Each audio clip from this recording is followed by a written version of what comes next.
Hey guys, this is Justin. Hello and welcome to another video. Today we are discussing one of the Empire's most fearsome and arguably underutilized assets, the Dark Trooper. What you may be wondering is bringing about this discussion of the Dark Trooper. Well, it's not the Mandalorian, because we're actually in fact today going back to Star Wars Legends to look at the Dark Trooper line as it initially existed. The reason for this is because of the recent re-release of Star Wars Dark Forces. I wanted an excuse to play through the game, extract as much lore as possible, and well, here we are. My main takeaway from this most recent playthrough of Dark Forces was, aside from the fact that Kyle Katarn is a badass, I think we all kind of knew that Dark Troopers are far more terrifying than even I realized. And obviously Dark Troopers are scary. We'll go into each different model as this video progresses, but a giant robot with guns made out of nearly impenetrable armor, of course it's going to be scary. However, where Dark Forces really shines is by contrasting the Dark Trooper with every single other thing Kyle Katarn fights. Kyle can take on legions of stormtroopers at ease. There's a scene in the game where he kills a dragon with his fists. The Dark Trooper, however, is one of the only enemies, I guess aside from the grenade throwing Grands, which will have you backing up, seeking cover, and desperately trying to find the right weapon for the job. These machines were nearly indestructible, they were incredibly aggressive,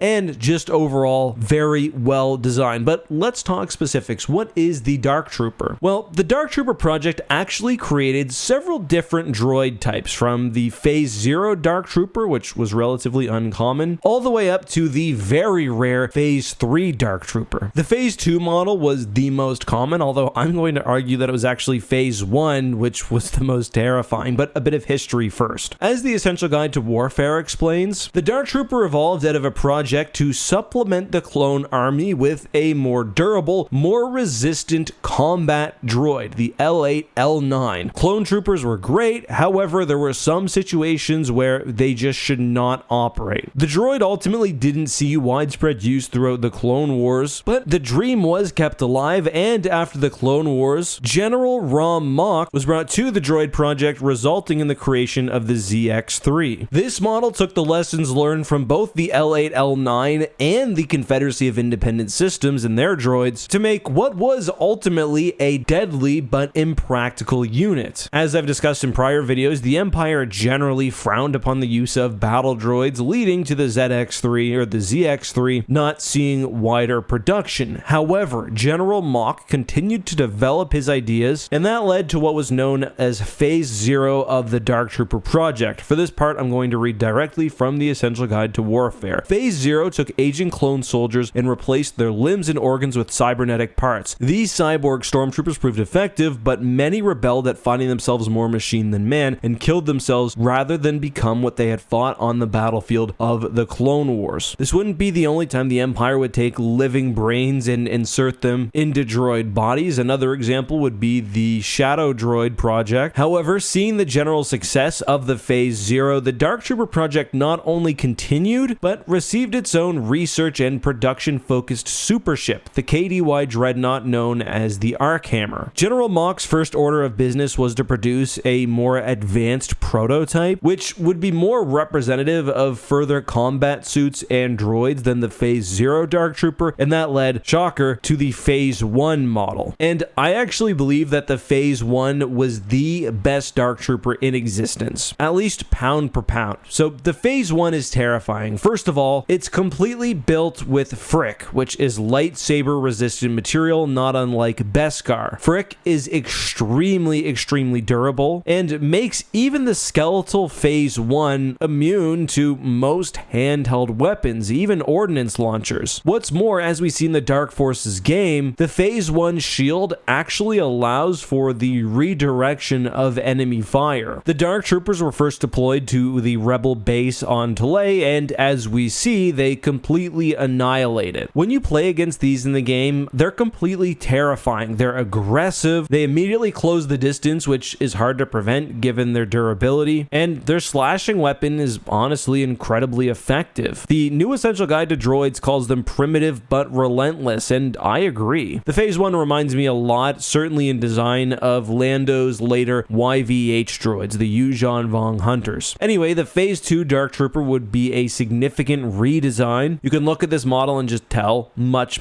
more expensive. Rather than being a basic hunter-killer droid, these were loaded with every possible feature, and they're incredibly deadly on the battlefield. They have repulsors, so they can fly out of range. I honestly don't know how effective this is in most ordinary situations. Like, if you're in a gunfight, does flying really make you more difficult to kill? It allows you to get the drop on an enemy, but that's not really how Dark Troopers function. Certainly, though, great for zero-G environments. The Phase 2 Dark Trooper also received heavier armor and utilized a powerful Dark Trooper cannon, which you can use in Dark Forces as Kyle Katarn as well, which fired both plasma bolts and rockets. I just wonder whether the extra size, whether the extra armor really makes the Phase 2 Dark Trooper that much more effective. The Dark Trooper is most commonly used in really two situations: full-on assaults and protecting important facilities. I think given the Empire's other options, you'd want to optimize this for anti-infantry combat, and honestly, I think taking a Phase 1 Dark Trooper and building some sort of ranged weapon into its arm would just be more successful. Either way, these were completely devastating enemies, and Kyle Katarn genuinely was the only person who faced them and had any sort of success. The Phase 3 Dark Trooper would have been an even more significant upgrade. I'll read from the New Essential Guide to Droids here. Even more massive than the Phase 2, this unstoppable behemoth sported a nasty cluster of firing tubes connected to a seemingly endless supply of seeker missiles. These rockets, while slow, homed in on a target's heat signature and packed enough detonite to obliterate the strongest personnel's shielding. The Phase 3 prototype was designed to operate independently, but could also be worn by a human operator as an exosuit. And this reflected General Mock's preference for personal combat, but ultimately Kyle Katarn did Kyle Katarn things, not only sabotaging the resources powering the Dark Trooper project, but actually destroying the Arc Hammer alongside General Mock, basically alone, which, come on, the dude is unreal. Palpatine canceled the project. Both the New Essential Guide to Droids and Warfare focus on just how angry he was about wasting all that money, and I understand it. But to scrap the entire project was a complete waste, especially when the Phase 1 proved to be extremely effective in direct combat against rebels. That's probably the best show of force, and really that makes sense because the attack, or rather the massacre on Talay, is what justified continued spending and research into the project. The Empire did make apparently other Dark Trooper variants. There was the Elite Dark Trooper, the Inquisitorium's Dark Trooper. I do kind of wonder whether most of these were really meant to be canon. Doesn't make a whole lot of sense within the timeline, but the Empire really should have continued work on the project. At the very least, the Phase 1 and 2 was just purely effective and would have killed it at the Battle of Endor. But those are my thoughts. I really enjoyed playing the Dark Forces remaster. I'm hoping I can find another excuse to talk about it in future videos. I've got the entire game recorded as well, so that's fun. But let me know what you thought about this and more down below.